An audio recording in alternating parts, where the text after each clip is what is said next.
Migimilaw shoutout guys. Magbibisit po ako sa cemetery. Kung saan nakahimlay ang aking father. Because today is his birthday.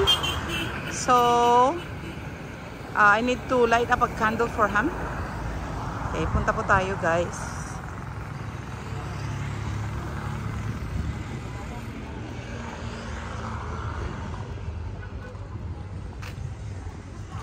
Yan.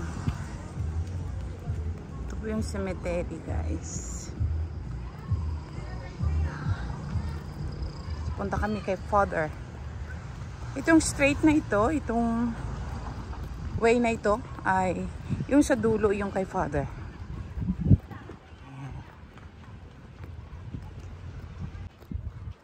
Ayan. Punta po tayo guys.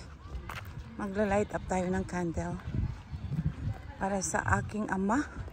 Dahil today is his birthday guys, May 5th. So, my brother is here already.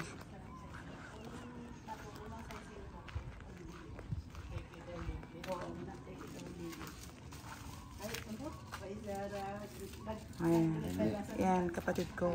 Si Peter. Oo. Kate! Ayan, kapatid ko.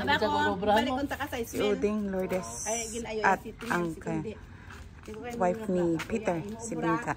Manindahan, maluto, matipan sa ido, manindahan sa ido. Yan sa tatay. Kay mama yan. Sa beside din tatay kay mama guys. Empty pa yan.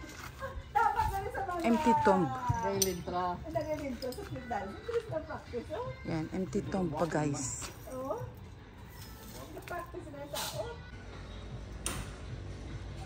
Guys, I will come back here and clean up my dad's. This is my dad's house, guys. So we will come back here again and clean up.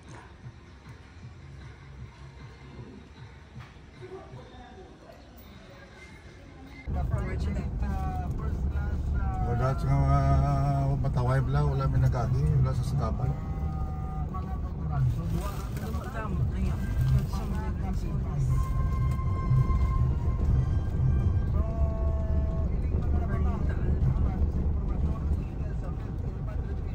Sentro-sentro, gid kita tatay nga lagyan ba?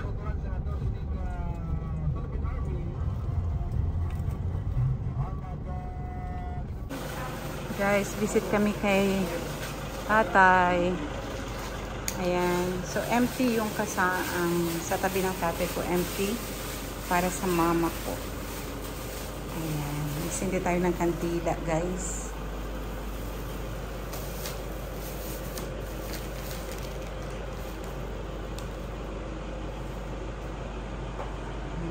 Okay natin dito sa kabila.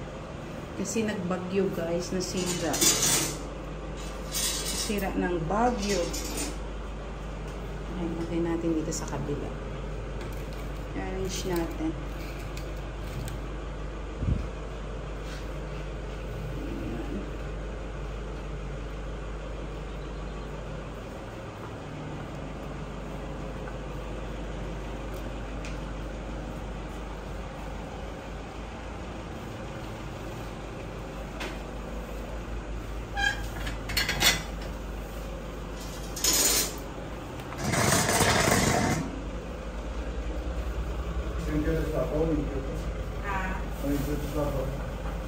Sa bawang nilagay ano?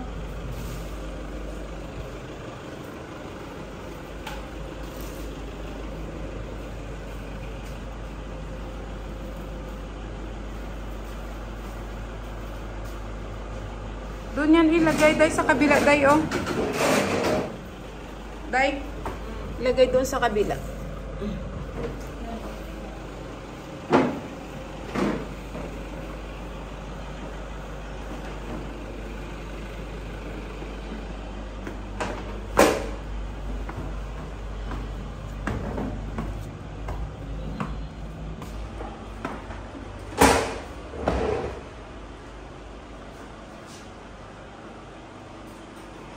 Binagyuhan. Anong panglinis?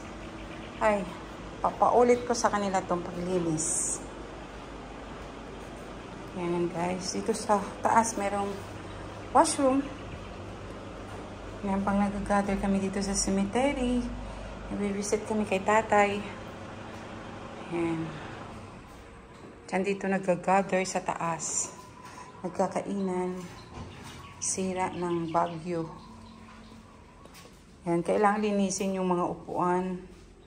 Tapos ang dito, hindi nalinis. Yan, hindi nalinis ng mabuti. Yan, no, daming ano pa. Dapat linisin nila. Tapos malinis ng konti. Yan, sa kubita. Baba tayo, guys.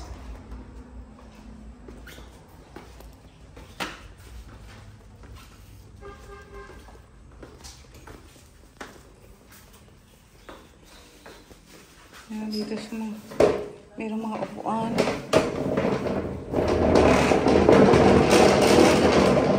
Yan, itago natin dyan. Ang upuan. Magsisindi pa ako ng kandila.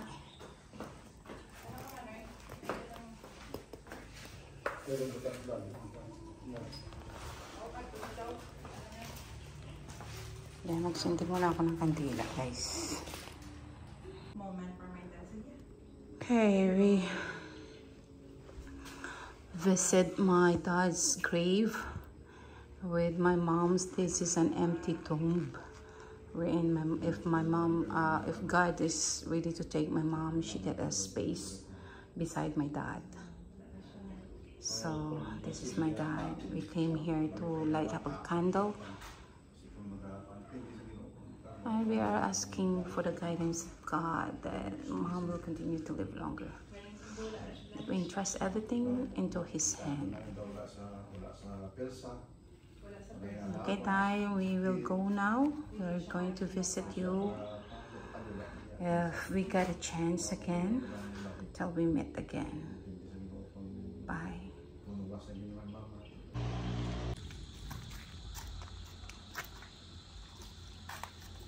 This is my mom and dad's house in the cemetery.